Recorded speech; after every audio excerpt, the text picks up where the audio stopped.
What's up, everybody? Welcome back. This is Real Estate Uncensored, where you learn how to build an audience online, attract the right clients, work with the people that you want to work with, all that fun stuff. I honestly, I think I give a slightly different tagline every time, and I'm the one that wrote the tagline, but that's okay. We're going to have some fun. We got Sean Osborn here with us today. He's a mindset strategist, a coach. He's been doing some of the back end coaching for the new, the program that was on the back end of Dean Graziosi's new book. So he's getting to talk to a lot of experience, but also new entrepreneurs every day. And we're going to talk about how to stop thinking small and how to think bigger, our own internal beliefs, our mindset. We're going to get some mindset things right. We're going to finally fix Greg. It's going to be great. Maybe I can finally relinquish my title as certified Greg Wrangler if we can only get Greg right. So this is going to be a little open therapy session between Sean and Greg. We're going to finally get him straightened out. Before we bring Sean in, we've got Gene Volpe, the Evil Bald Ninja, is here. What's up, man? And then, of course, the Junior Grandmaster in the co-pilot seat where you so belong, Greg McDaniel. What's up today? What's up? As creepy as I could possibly be. It was pretty good. It was pretty good. Thank you. Yeah, so are you sure you don't have to notify the neighbors that you're there? Have you had to make that stop yet? I thought it was mandatory. Yeah, I was going to say, sure. I think they have to sign something. Yeah, you can't just say you met the neighbors. I think they have to sign off on it. In Texas, you have to have a sign in your yard. Do you really, Sean? Do you really? Oh my God. Oh, okay. I was going to say, hey, it's just the fact that I thought that might be true says everything you need to know about Texas. I would like to point that out. Oh man, no, super good. I'm super excited. Gene looked super stunned for 1 second. He's wanted to say something. He's like, okay, I'm not going to say anything. But Sean and I were talking off air, pre-show, and we had some really good dialogue in regards to thinking big, and we were exchanging stories. And I love this topic. I think a lot of folks, unfortunately, I know Sean is the expert, and we're going to have him drop hammer. We all think too small in every aspect of life: who we date, what we eat, our bodies, our business, our income. If Matt's book is micro famous or macro famous, we don't know, but he says micro, so he's thinking small. It's okay. We still love him. We don't know. We said we don't know. Can I tell you something? That second one you said, eating. I don't eat small. That's part of my problem. Well, what I'm saying is eating like we stop ourselves from doing things that we want. Like I find myself to stop doing things that I like. So I'll eat something that I know I don't like because I think it's better for me, when it's in reality it's on par, but I don't want to up my game to a micro level or a macro level. And just go for something different. Like yesterday, I ate a sandwich when what I really wanted was a fucking hot dog. And I didn't go for the hot dog. I wanted 2 of them. That's what you do. Wait, that's what you did to be better? You still ate the carbs and the bread? You ate a sandwich? That was your way of being better and not eating the hot dog? Gene, this is an analogy. Just go with the fucking flow, okay? Oh, you were going to say like a salad. I'm going to eat a hot dog. I ate a salad. I think he's thinking bigger. He's thinking bigger in terms of the layer of stuff covering up his abs. That's what's getting bigger. All right, let's because I want to get to. I don't want to have our guests sitting on the sidelines. So Sean, give us a little bit of insight. Just 60-second bio, kind of who you are, where you are, what you do. Well, I think it all really started when I was 16, just a little bit of background. 16, uneducated, basically kicked out of school, told to get out of school by the age of 16.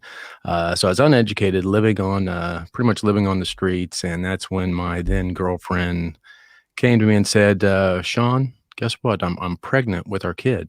Remember, this is about talking a little bit earlier about having kids real early. Mm-hmm. And that moment was probably the most defining moment in my life. That's when you really there's things that happen in your life that you have to sit back and really say, okay, is this really the way I want to go? Is this really what I want to do for life? I can't even provide for myself, let alone a family. And that's really when things change, when we make that decision in life for whatever it is what we want. But when we make a decision and we draw the line in the sand, that's when things change. And that's when we start thinking different. And that really started my whole journey into mindset, into, how our mind, everything we have around us is 100% from our thoughts, 100% from our beliefs. If you have a problem in your life financially, if you have a problem in your life with relationships, you've got a mindset issue. You've got thoughts. You've got beliefs that don't support another way. You are where you are because of your thoughts, 100%. No other way around it. That's it. Yeah. You know what? I completely believe you on that. And the reason why I believe you is that I actually had a conversation this week. It took me almost 2 years to have this conversation with my two business partners in regards to something that I needed to have changed. And I had a belief system around it, and my thoughts stopped me. And I broke through it. And I'll tell you one thing, when I got done with that phone call, all three of us on that call, you could feel the energy change. It was it was a release of pressure that was there. Are you seeing that with a lot of people when it comes to their thoughts and their beliefs when they actually take action?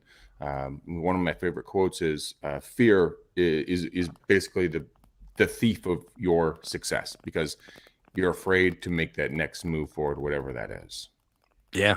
Yeah, absolutely. And, fear is, buck everything and run. That's what most people do when they get into fear. And to me, so one of the things that I believe in is daily getting out of our damn comfort zones. I mean, you are where you are, and you're never going to be any different, any further, if you don't get out and do fearful things. If you don't get out and go above where you are today, you're where you're going to be the rest of your life. We have to continually go and get out of, you hear people say the comfort zone, you hear it a million different ways, but if you think the same things you think today, you're never going to get different. You have to go, you got to think differently to be different. You have to. So what does thinking differently look like? It's really thinking big. The big is a framework for beliefs. How you hear everybody say, thoughts become things, and that's 100% true. But if thoughts become things, where did they come from? And you hear people say, you're the average of the 5 people that you hang out with. Is that where your thoughts come from? Or you hear people, so beliefs are, if thoughts are king, beliefs are the kingdom. You're never going to have thoughts outside of your belief system. So, for instance, if you are not healthy and you want to, if your belief is I'm fat, if your belief, and you don't even know your beliefs, but if your belief is I'm fat or I'm not healthy, it doesn't matter what you do. Your thoughts are going to go in line with what your beliefs are. So your thoughts really are controlled by your beliefs. So the thing is changing your beliefs to be where you want your life to be. Your thoughts will go in line with that. I am dating a woman right now. I wrote it down. She must be a saint. Oh, she kicks the shit out of me every fucking day. Are you kidding me? And I'm thankful for it. And I don't know about saintly. Just she just doesn't take any of his crap. She does not. That is 100% true. But the point is that, like, the vehicle I'm driving right now, I had that exact vehicle down to the brake colors on my wall for 4 years. The woman I'm dating is minus one attribute.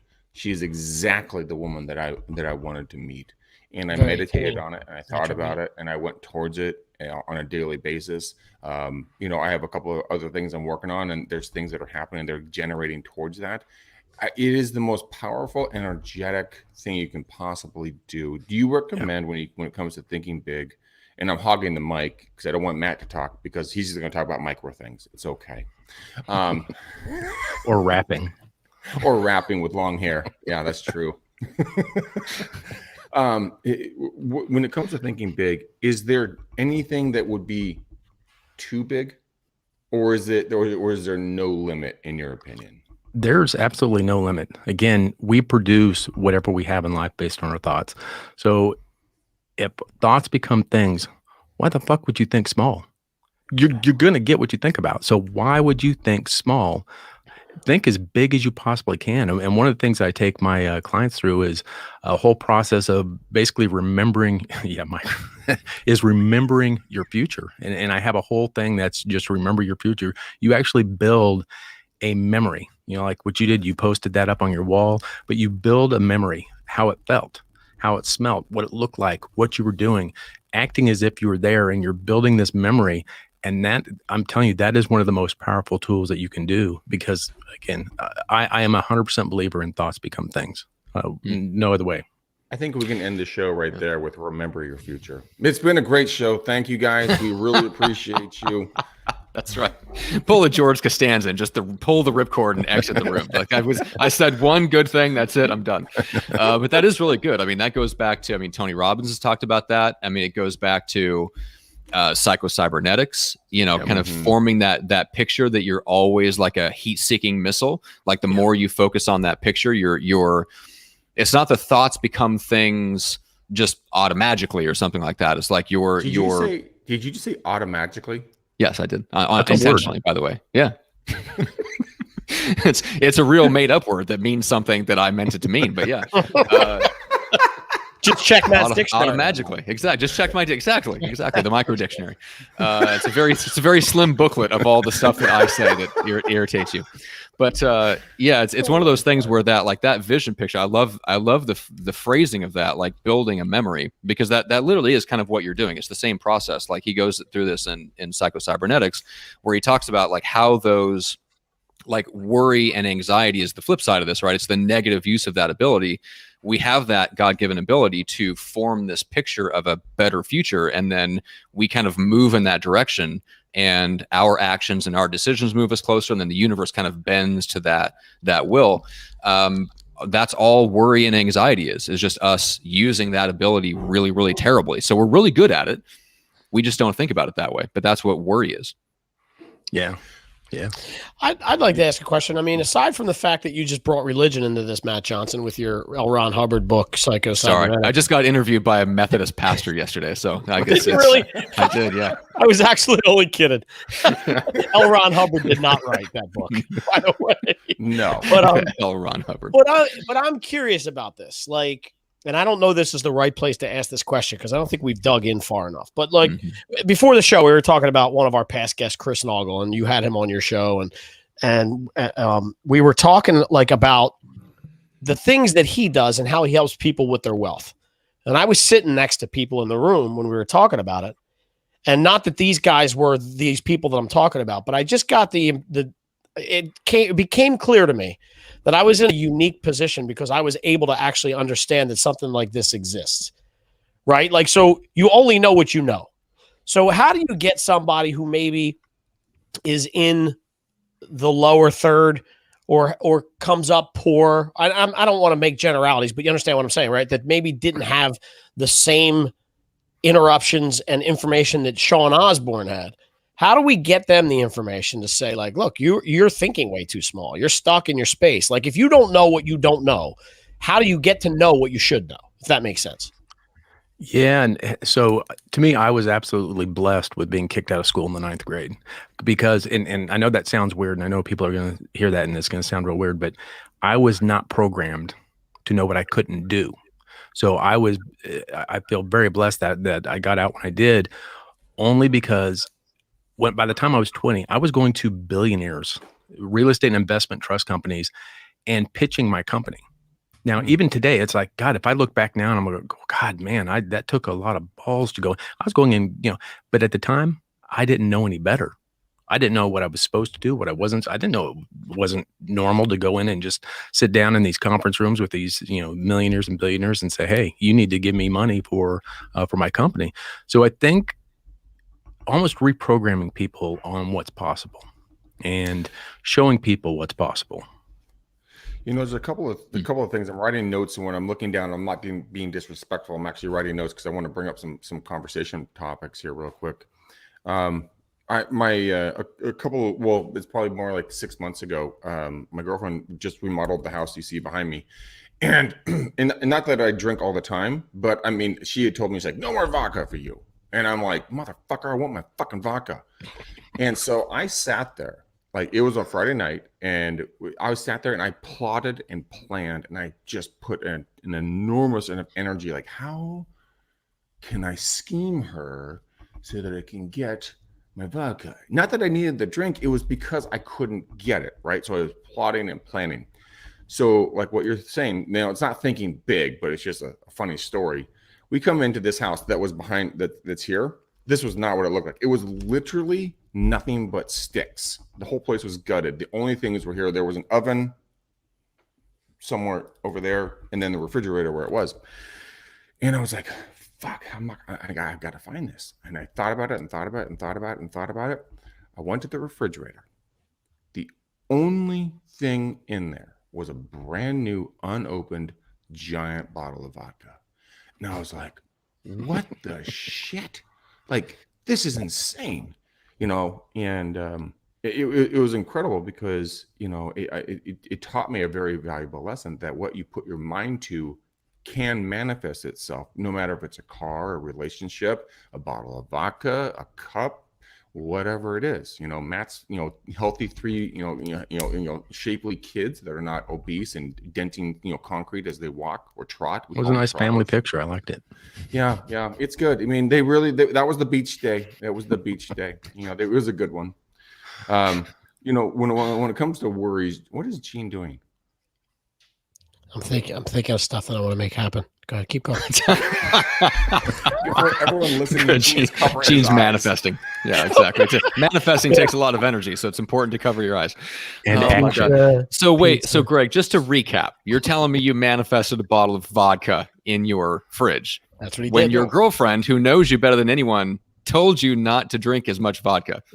Well, no, she told me I couldn't go buy any. So then I didn't go buy any. And we were in a house that was completely gutted. The only thing was a refrigerator and a stove that was left because they were going to be selling it. And all of a sudden, the only thing in this thing was a bottle of vodka. So it was manifestation. And the thing is about worry is that worrying is one of my favorite quotes is worry is a prayer for what you don't want. That's very true. And I use that a lot. And Sean, when it comes to thinking big, when I was single, I would go on dates, and for fun, just to see how these women would think, I would play the game of 3. Now, don't get your mind in the gutter, people. Okay, this is a family show. When you said 3, I was already there. Way ahead of you. Yeah, we skedaddled right past everything and went right to the gutter. I would keep going, Greg. It was the game of 3, and I would ask them, okay, so you invented air. You're a quadrillionaire. Like you could have a diamond encrusted, aircraft carrier to go get groceries. Okay, there's no money, no boundaries, no nothing. And I said, give me 3 homes, 3 modes of transportation, and 3 businesses that you'd be involved with. And it was astonishing to how small people thought. Like, I just want to get a bicycle and own like a yoga place and do yoga. I'm like, oh fuck, are you fucking for real? It was killing me. But I mean, how do people get out of that mindset? How do people get to that next level of thinking? Like, you know what, Matt? I'm going to take my 747 that's platinum. I'm going to fly it to my my aircraft carrier, where I'm then going to get my submarine, which is also a train, and then go to France for lunch. All right, so I think the question there, Sean, was how do you take people that they want to make progress, and maybe they are making progress, because you're running across people that like they took a step forward. They got into coaching, they bought a book. These are not people that are just sitting, they're not just bumps on the log on a couch and you're trying to shake them and break them of something. They've already taken a step forward. So you're at least working with that. You're working with the raw material of somebody that wants to make change. They want to do something differently. They might already have some goal in mind. So you're trying to get them to think bigger. So number one, I guess the first question before we get to that is, why is it essential to think bigger? Why do people need that in order to like get them out of their, is it to get them out of their comfort zone, because the thinking big is like the only thing that gets them out of it? Let's start there, and then we'll talk a little bit about it. Just how do you get somebody to think bigger if they're already taking the steps towards self-development? Right. And you have to do it on purpose. It's not going to happen by accident.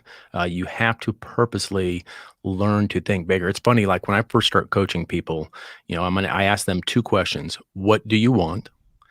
And normally that's met with, I want to be happy. I want more money. I want to own a strip club, something like that. Ooh. But you ask them, what you don't want. And I'm telling you, every single person, I don't want this. I don't want this. I don't want this. I don't want this. I definitely don't want this. And it's like, okay, let's go back. if thoughts are things and you know exactly what you don't want and you have no idea what you do want, what the hell do you think you're manifesting in your life? You're manifesting exactly what you don't want. It's like when I hear people that, oh, it drives me crazy. I'm saving up for a rainy day. Why the fuck would you save up for a rainy day? Because if you're thinking about a rainy day, guess what you're going to get? You can get a fucking rainy day. It's like, why don't you save up for the best damn trip in the world that you've ever done? Save up to do a trip around the world. Don't save for a rainy day. Because again, everything we think is the universe is trying to manifest that in a way that it knows how physically. And here's the thing. It doesn't know big from little. It doesn't know. So if you say, I want more money, it might say, okay, well, here's $1. You got more money. You got what you want. Now go away. You've got to be very, very specific on what you want. It's like what Greg did. He had the car up on his wall for months or for years. You have to be very specific to what you want, because that is what manifests, and the specificity is what manifests what you get. And you look at any books going back literally forever. Think and Grow Rich. You have to be very detailed on what it is that you want. Very, very specific. You can't say, I want more of this or I want less of this. So it's kind of like, and this is an analogy I've used, and Sean, I'd love to get your opinion on this. When I've done a lot of mental work on this. So, I mean, I really enjoyed this conversation. One of the things I always told myself, and I was told, is that your mind is your own personal Amazon and the universe is the delivery system. Nothing is out of reach. If you want to date Taylor Swift, fucking go for it, homie. There's a high probability. I mean, Matt's been talking to me about listening to her music more and more, and I'm finally succumbing to his suggestions and listening to her music. And he's been, he wants to date her.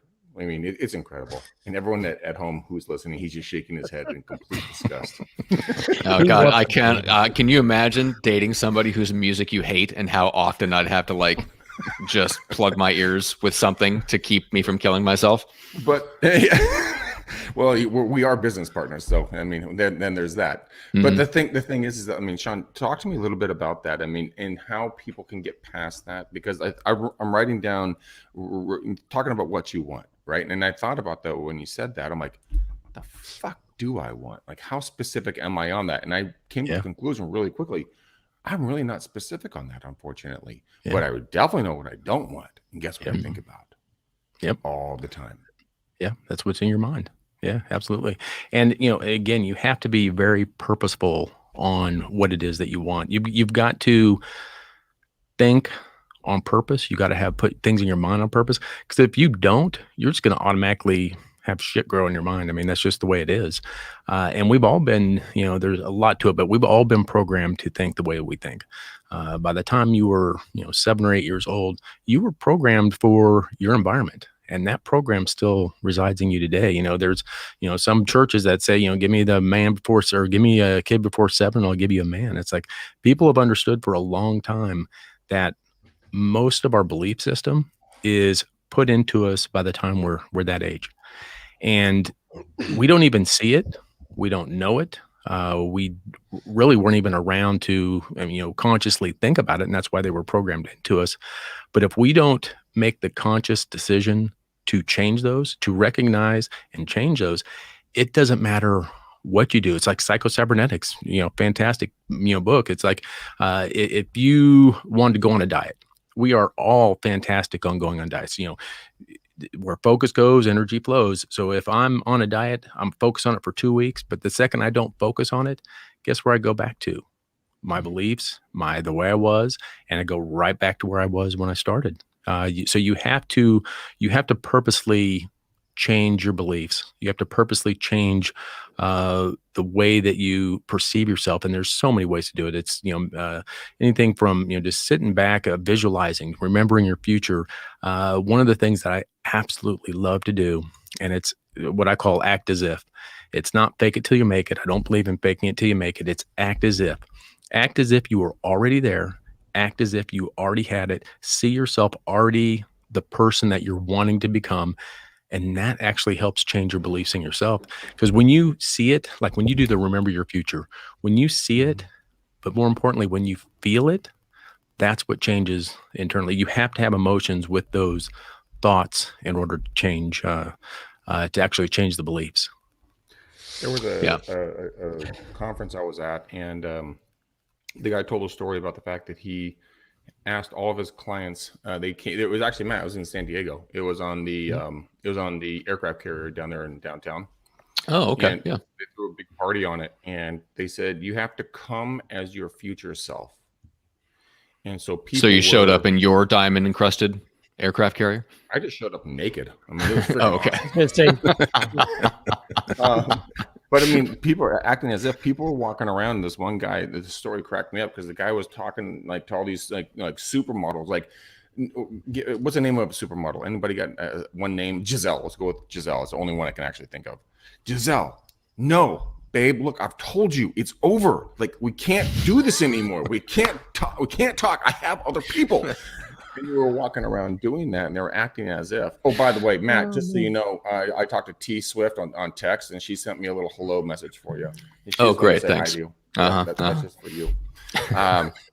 But acting as if it is something that I haven't done in a long time, Sean, and it is something that I'm going to get back into, because acting as if you were a millionaire, billionaire, trillionaire, president of the United States, horrible fucking job. Matt Johnson. I mean, Gene Volpe. I mean, if you're going to try to be any of these legends, Sean Osborn. I mean, these guys are legends. And if you want to be those folks, just visualize. And when it comes to visualizing, I mean, do you have to sit there and meditate with like incense and shit, or do you just have to walk around thinking about it? Just thinking about it. And that's why you put up these dream boards. You talked about, putting up these dream boards. If you constantly see those things, that automatically puts into your mind, hey, that's important to me. So let me ask you this. How many of you, have you guys bought a nice new car? Like Greg, you bought that new car you've seen. Let me ask you this. The second you pulled off the lot, did you not see 20 of those motherfuckers on the road? Bitches were everywhere. Because I couldn't believe it. Because your mind. So that's the thing. Your mind now says that's important to me. So guess what it pulls out of all the data that you're getting, your senses you're getting, is what it thinks is important to you. So when you say when you do meditation, when you do these dream boards, when you do these things, it's telling your subconscious mind, hey, this is important to me. This is what I want. And it's going to automatically go out and find how can it manifest that into its physical nature. Now you have to take action. I mean, obviously, you can't go down and buy, a nice Ferrari with your thoughts. I mean, you've got to take the action. But the thing is until you believe it, you're not even going to have the thoughts. You're not going to accept the thoughts to get there. So, for instance, when I'm driving, let's go back to go ahead. Really quickly. When you say if you don't believe it, so if you're just like, oh my god, like the generalities, you have to be specific. So shotgun versus laser pointed, sniper rifle, right? So when it comes to believing it, what if I'm in bankruptcy or I got $10 to my name and I don't believe, but I think that I want to be a millionaire? How do you shift from one point of view to the other? Because I mean, then you get scatterbrained if you're like, oh my god, I'm so scared about everything. Walk me through believing, because I think that's a really big point. And so the thing with most beliefs, most people don't even know what they believe. They truly don't know what their beliefs are. And until you know what your beliefs are, you're not going to be able to change them. Now you can force change them. You can do things like, the vision boards and all that kind of stuff to force change a belief. But it's hard to go and narrow down what a belief is. And to me, the best way to know what a belief is, what our beliefs are, is to look around in your life. Because if you're not where you want to be, it's 100% because of a belief that you have that you're not seeing what it takes to get to the next level of wherever it is. If you're not healthy like you think you should be or you want to be, it's because you have some underlying belief that says, I'm not a healthy person, whatever the belief is, but there's something subconsciously that you don't even know about that is holding you where you are. And again, even if you go and you make a focus effort at it, until you change that belief, the second you pull your mind off that and you go into autopilot, you're going to go right back to that area. So you have to force the changes. The biggest thing is like I'll take people through like what do you think about people? You know, what are your thoughts about money? Is it the root of all evil? Is it the, you know, if you have these thoughts of money does, let me ask you this, finish this sentence. Money doesn't grow on trees. Buy happiness. Yeah. Yeah. So you know these things. I mean, the second you cannot get financially successful if you subconsciously think that, you know, money's evil. If you think that, where do you think the word filthy rich came from? It's not because they're dirty people. It's not because they're, you know, they don't take baths. You know, you go into, you know, $1 million neighborhood. They're you know, their yards are awfully pretty nice. It's not, you know, a whole bunch of trash. People say filthy rich because we've been programmed to believe that people with money are dirty. They're evil. They're, and if you have that in your mind, I don't care what you do, it's always going to drive the belief or the thoughts that you have about money. It's going to be very hard to get better at money if in the back of your mind, money's evil. We don't want to be evil. Yeah. Yeah, that is very true. And there's all sorts of things. Yeah. I mean, because I can see people struggle with this coming into real estate. They struggle with it coming into sales, and they struggle with coming into any kind of like entrepreneurial venture. Just that you hit the nail on the head. There's all kinds of limiting beliefs around money. There's all kinds of limiting beliefs around success and what kind of person that makes them. Because we kind of live in a society right now where the status has been flipped on its head. So the more of a victim you are, the higher status you have, and the less of a victim you are, the lower social status you have, right? And it's a weird environment we're living in. And people come out of this mentality, they go to college or whatever, and they're just steeped in that for 4 years. That whoever has the most victim groups that you can claim gets to have the highest status. And then you get into something like sales, and none of that stuff matters. It's literally the exact opposite. Like you have to kind of cleanse yourself of all those negative beliefs. I mean, I can say for myself, just coming from a couple of different, you know, religious backgrounds, like all in one childhood, like wildly different, going from one where poverty was a good thing to one where if you weren't doing really well, something was very wrong with you. Like just the complete opposite side of the spectrum. I had to deal with a lot of that stuff, and I'm still not entirely clear how to get those limiting beliefs kind of out of the way, which I'm very curious to ask. I've just had to kind of, you talked about acting as if. I had to act as if I didn't have any of those limiting beliefs because I had to move forward. And that got me to where I am. But once you recognize, so let's say you isolate a particular limiting belief, you know, you're making some money, but there's still discomfort with it. You kind of feel like, you know, you still got a little that residual. If, you know, I can make this amount of money, but if I make this amount of money, that kind of makes me a bad person. My whole social group is not on board with it. I don't know anyone that makes that much money. It's not part of my reality. So once you identify that limiting belief and you know it's preventing you from kind of getting to the next level, how do you deal with it just on a very practical level? So I think the one thing to keep in mind, and something that's very important, is we all have to take baby steps. You know, we all have to, you know, for instance, let's say your dream car is, you know, a Lamborghini. If you tried to act as if, and you tried to think of thoughts that, you know, it's a Lamborghini or nothing, chances are you're going to give up. Chances are you're going to quit. But if you look at the big picture and you say, okay, well, my next car is going to be a Mercedes. Not only will it, when you get there, will it actually drive you to get, okay, now I'm here. Now let's go for the Lamborghini. You have to take it in steps, and it's a success loop. So success builds upon success. You know, if you're making $10 an hour and you think, okay, I'm going to change my beliefs. I can do $15 an hour now. And you start taking action, you start having those thoughts to get $15 an hour. Those turn into your growth and then your results. And now your thoughts like, well, what if I can do $20 an hour? And it's just a continuous loop on belief. So it's, you got to think very big, but you have to have steps within it. And here's the biggest thing: you don't know, you should not know how to do it. If you have a dream and you know how you're going to do it, then it's not a big enough dream. Because if you knew how to do it, you'd already be there. You know, it goes back to, you hear the saying, the rich get richer, the poor get poorer, the happy get happier, the sad get sadder. It's all that mindset.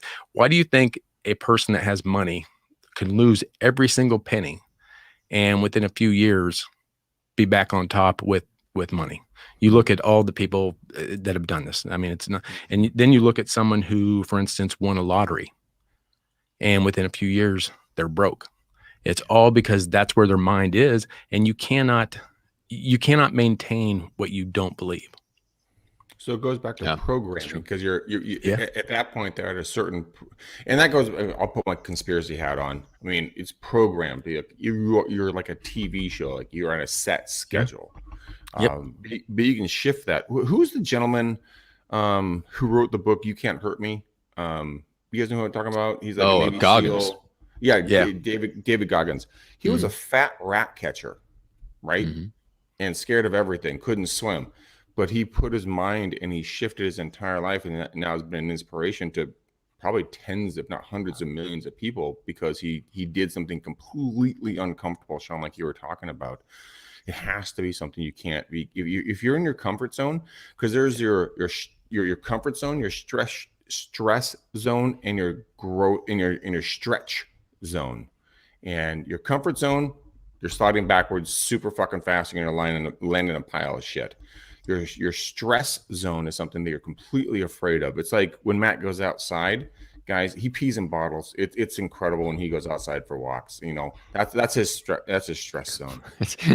I pee in bottles because of the sheer terror of being outside of my place. Humans.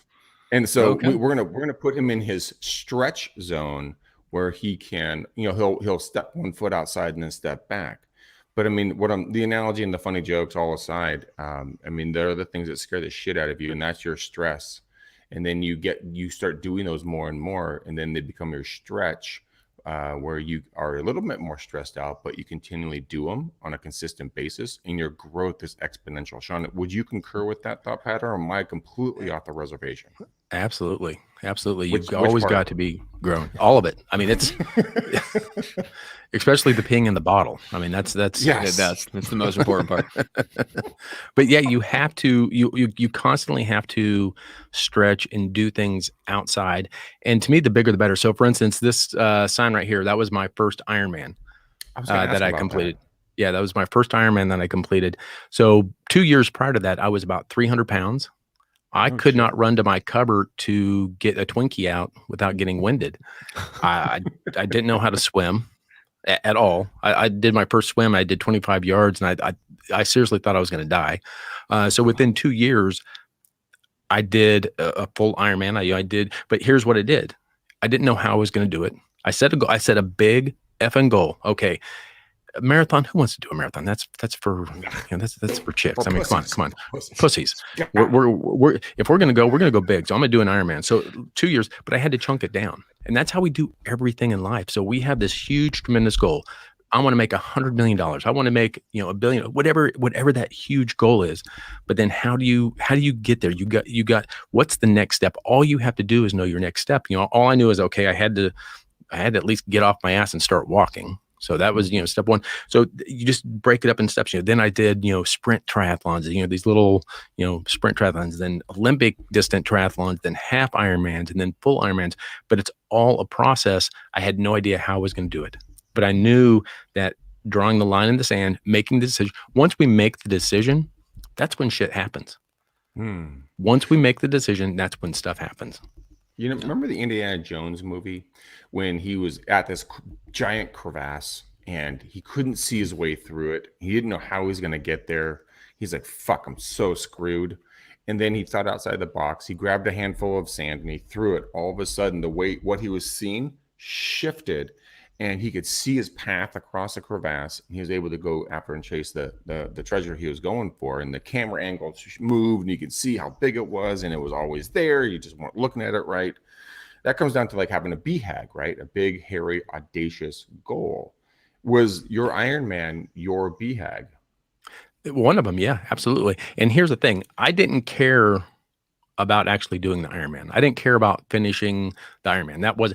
I knew that in order to do that, in order to be at the finish line in Ironman, who I was going to have to become to get there. It wasn't about the Ironman. Absolutely not about that. It was, I knew that if I was to get there, I was going to have to get healthy. I knew I was going to have to get in shape. I knew I was going to have to do all of these things in order to be at that finish line. The finish line should never be the goal. I mean, that's, we're putting that up there. It's a great thing to do, but you have to become, you are never bigger than you are. You have to become more to be more. And the only way to be more is action. You have to continually push yourself to be more. If you think about it, if we don't grow from where we are today you're as good as you're ever going to be. And that's a sad fucking thought to think. Today I'm the best I'm ever going to be. If I don't, yeah. Yeah. So you've got to continually grow and push yourself. I mean, it's, everyone should always have one of those big audacious goals. Always have that up there. Have it where you can see it, because when we put things away and we don't see it, we forget. If we don't see that shit every single day, and that's why you put up these dream boards. That's why you put them on your refrigerator. That's why you write them on your mirror. That's why you do all these things, is because you constantly have to. The second you lose focus on anything, you drift right back to your comfort zone. So if someone, I mean, I had literally, Matt has seen this, but I mean, I had an 8-foot wall by probably 6 or 7 feet, and it was a giant, dream board, right? Yeah. It was pretty obnoxious for my entire team, but I didn't give a royal fuck. If people don't have the opportunity for that, it looked like a teenager's bedroom is what it looked like. It did. It did. Basically just a bunch of, it was cars and chicks and houses and boats. And yeah, it was really funny. It had a hold, what was her name? Farrah Fawcett poster on there. Yes, God, exactly. Yeah, are you kidding me? In the Circa 1976. Sure. Exactly. In a Trans Am. I mean, how would someone keep something in mind? And Gene, you're fucking creeping me out when you're so quiet, man. Like, seriously, I think you're plotting Matt's death. It's just weirding me out. But how would someone like Matt or Gene or me or Bob or Sue or Phil or Stacy, whoever is listening to this, how would you keep it front of mind? Is there a routine? Is there a course? Is there some way to mentally stimulate yourself to keep those dreams and goals and desires front of mind, so you never lose the faith? Yeah, and everyone's going to be different. Some people can do it by just sitting down and thinking about things. Some people daydreaming. Daydreaming is one of the best things you can do. I mean, honestly, and when I was a kid growing up, before I got kicked out of 9th grade, they used to say, "Sean, stop daydreaming. Stop daydreaming." We absolutely have to do the daydreaming. But I always ask my students, this: do you have a place? Do you brush your teeth every day? Nope. Oh, yes. The public answer. Yes. Sorry. Do you have a place every day? Do you have a place every day that you go to brush your teeth? Yeah. It should be the same. You should have something that you schedule every day. You go to a spot, whatever it is that you do, but you have to do it every day. It's like your teeth. You got to brush your teeth every day. If you don't, again, you go back to psycho-cybernetics. The second you lose focus, until you make it habit, the second you lose focus, it's gone. You're back to your old ways. Yeah, that's a really good point, because it's I think the value of thinking big or thinking bigger than you're normally comfortable, that's a lot of the value is right there. Getting over the hump until something becomes such a habit that it becomes autopilot, and then it becomes part of your identity, right? Yeah. And it changes how you look at yourself. Like take someone like Nick Sakis, for example, who's the who Greg mentioned before we went live. So Nick has lost something like, and Greg, correct me if I'm wrong, 100+ pounds.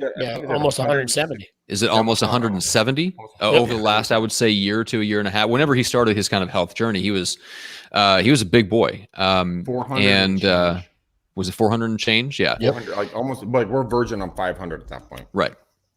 So I think like having that big goal, getting yourself over the hump of getting into action. But once you get the habit established, not only is the habit established, but it starts to change how you see yourself. Like Nick starts to see himself as a person who exercises. That's not something other people do. I'm the guy that sits on the couch. It becomes, you start to see yourself differently. That's where the real power Like it starts to like settle in and take root more deeply. And that's where that stuff, you talk about kind of who do I have to be to get what I want? Well, how do you can't just imagine yourself into a new person. It's the taking action part of it is like that. It's the taking consistent action that changes your perception of who you are. That's why I think just the combination of the concepts from psycho-cybernetics, and then you pair that with some of the stuff that Napoleon Hill talked about in Outwitting the Devil, like hypnotic rhythm. Like get yourself over the hump and into hypnotic rhythm, to where hypnotic rhythm doesn't keep you eating cheeseburgers. Hypnotic rhythm keeps you eating steak and veggies for lunch every day or something like that. Like if you can just tap into that power, you get yourself into a positive rhythm, and then it starts to change who you are. And then all of a sudden you're like, well, I'm not the guy that eats cheeseburgers every day. I want one today, but I'm not that guy. And I think that's where the real power is. Yeah. And once you get to a point, you keep it so focused where you do it every day, you do it, whatever it is, you do it every day until it becomes such a habit. It's like when I first started running, I would not run. I hated it. It was something I did not enjoy. And by 6 months, literally every day at lunchtime, I was out running. And it was such a habit that even on my non-run days, I would feel my body would say, you've got to go run. And I would go run. You build that into your habits, and habits are what, habits will keep things going. Your passion, I want to do this. I want to get this, but until you keep focused enough, long enough to build it a habit, again, it's psycho-cybernetics. You go back to what you're programmed to do. You know what? The funny thing is, Sean, when it comes to your Ironman, I 3+ years ago, my girlfriend went and did a Spartan race, right? Mm-hmm. And she came back so excited about it. I mean, she lit me on fire, and I'm like, I want to do one with you as well. And my habits, I mean, I wasn't fat, but I wasn't healthy. Let's put it that way, right? And she's like, can you even run a quarter mile? And I legitimately said, I don't fucking know. Let's try it out and see what happens. So I went and ran, and I could do a quarter, and I could do a half. I can do a full mile. Then I've got up to the point where I can run 6, 7, 10 miles with doing burpees and push-ups and everything else. But everything that you're saying is right on point, because everything that I did was in stages. And it wasn't overnight. It was definitely not overnight. And was it painful? Absolutely at times. Oh, Gene had to bail. So we'll see him again. Bye, Gene. I was going to say, Greg, before you launched in that story, I'm like, you just guaranteed Gene has to just bail from the show because you weren't. Well, he added so much value today. He did. He was such a loudmouth. I mean, John, I'm so sorry you didn't get to talk. I know, exactly. Oh my God. Well, if anybody wants to contact Gene, go to genevolpe.com. I guess I'll give his call to action for him since he had to bail. By the way, Sean, what's the best way to connect and just kind of get linked up with you and listen to the podcast and all that fun stuff? Yeah, the best thing is thinkingbig.info. That takes you right to my site. And if you're in podcast, Thinking Big Podcast. And again, I try having people on that. The whole goal of the podcast is to ways that people have thought big. And to me, again, I say it on my podcast, but success leaves clues. And, one of the methodologies I talk about is if you were to go through a landmine, where you get your damn leg blown off, if you were to go through a landmine, how would you do that? Thinking big. Well, I don't know if I wouldn't run as fast as I could. What I would do is I would look for someone who's been through that landmine, and I would take every step exactly the way that person did it. I wouldn't deviate at all. Because if you take the same steps, if you look at someone that's successful, whatever it is, whether it's in finances and health, whatever it is, and you do exactly what they did, guess what you're going to get? The exact same results that they got. So the podcast is all about bringing on people that have done things, and how did they do that? How did they get past that? How did they think big into what they were getting? Dude, I could literally listen to your voice all day long. It's the microphone. I know. He does have the Joe Rogan microphone. He does. That's right. And by the way, I just subscribed to your podcast. Ah, nice. Yeah, I am. I'm seriously gonna fucking binge the shit out of this thing. I mean, and the reason why I like it, one is your voice is like soothing as shit. You're like, Oh yes, sir. You want $100 million of mine? Here's my routing number. But it's also your knowledge, and this is no joke. You and I think a lot alike, and it's really encouraging to hear another person think this way, because I think a lot of people need to think this way. And I'm really excited to come on your show. And I really appreciate you asking me. And we're Come on. But hold on. So Chris was just on was just last week. So I'm starting to put this stuff on YouTube as well. But we started talking, and one of the things I said is, okay, I know it's not financially responsible, but I really, I have an argument with my wife. I want a money gun. I want it. Oh, the one that shoots money? Yeah. So he goes and he gets a damn money gun out and he shoots hundreds at the, like, so you actually have Chris Noggle has a money gun. He has a money gun. Yeah. And he was just, it wasn't loaded with ones. See, I would put ones in it. It was loaded with hundreds. I was in Vegas. This is not a joke. I was in Vegas with my girlfriend and a bunch of her friends, and we were in a cabana at pool party, right? And there was this gentleman who he literally had a harem of women, all chicks, just him and all girls. They had these like boats of liquor and planes of liquor. It was the craziest damn thing. He brought out 2 money guns, and he would just like make it rain bitches and just like started firing off, money all over the place. And I had it on camera, Matt. I'll send you these photos, but it's hilarious. My wife doesn't want me to have one for some reason. Maybe it's the harem of women that come with money guns that might have something to do with that. All right, Greg, how do people reach out and connect with you besides firing a money gun at you? Because that apparently gets you to come running. I couldn't. There was a bouncer the size of Mount Everest in front of me. So there's no way too bad. That's why you got to be quick. You got to be quick on your feet. You got to be agile. Yeah. That's right. Yeah. Guys, go ahead and reach out to me. 925-915-1978 is my cell phone. You guys see it on the bottom of the screen. That is the number. I'll schedule Matt to come over on a Saturday morning, 6 a.m. He will clean your car with rocks. We have how many people? We have 245 satisfied customers with Yelp reviews right now. So it's a growing business. It's fantastic. He'll fly anywhere in the country to do this. But yeah, reach out to me and just let's talk about EXP and kind of what we're building and how it's growing and some of the stuff we're doing. Guys, we've just inked a deal with a company called Clever Leads, spelled with a K, and we are doing independent trucking. And we knock off 70% of the markup that the normal trucking companies do. And it is an absolute game changer when it comes to your business marketing. I'm getting referrals coming out of the woodwork through this thing. It's not a joke. So call me about that and we'll go from there. Sean, I'm sure there's a better way than calling you. They just want to listen to your podcast and hear your voice, right? Yep. Podcast and Thinking Big Info. They'll have everything. And so one of the things that I offer is so I've trained under Tony Robbins, and anybody who comes to the site, I will do a free 6 needs. Everybody has 6 human needs that they need to be met. That's one of the things that Tony's famous for. But if you do that 6 needs test, I will personally look at it. I will personally send you a link of what your needs are and how you meet them from a positive standpoint and a negative standpoint. So anybody listening, if you go there, more than happy to take that test. Because again, if you don't know, you can't fix it. Wow. Matt, have you subscribed to that yet? Talking about the podcast, or are you jokingly asking me about the 6 needs? What do you think? I have a pretty good handle. I need all 6 things. Now, whatever they are, exactly. I want all 6 of them. Oh my God. All right. And then for me, go to getmicrofamous.com. Yeah, no. Wait. We have this for you. He wrote a pamphlet. It's fantastic.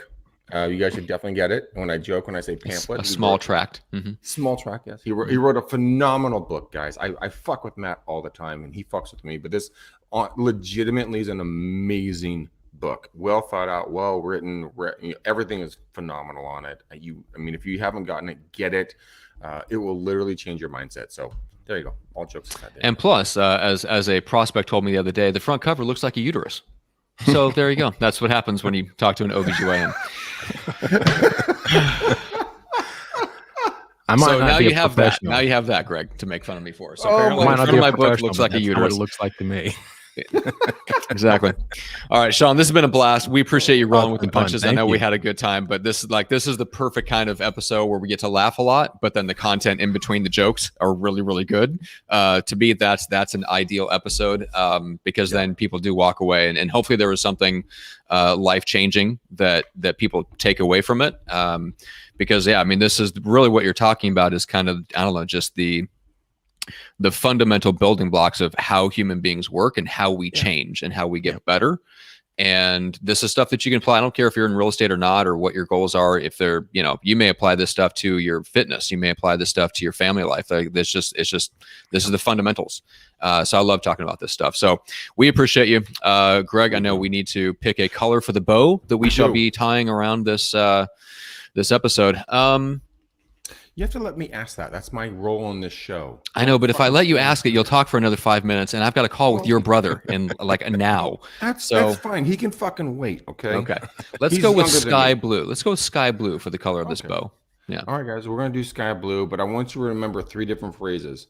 Remember your future, act as if, and do. What is it? Where the fuck's the other one I wrote down? Get a money gun. Get him. And That's Sean right. takes the show right there. Get All right, him guys, gun. there it is. We're going to put a sky blue bow on the show. Thank you so much for watching and listening and hanging out with us. We truly love you and appreciate you. We would not be here without you guys. Give us a 5-star, not a 2-star review on anywhere you guys listen or watch podcasts. Please mention Sean, Matt, or myself, or Gene, or whoever else if you found value in anything that was put out in this show. We love you to pieces. And until next time, peace out, ninjas. We go! Shit, I got to fucking hit the end button.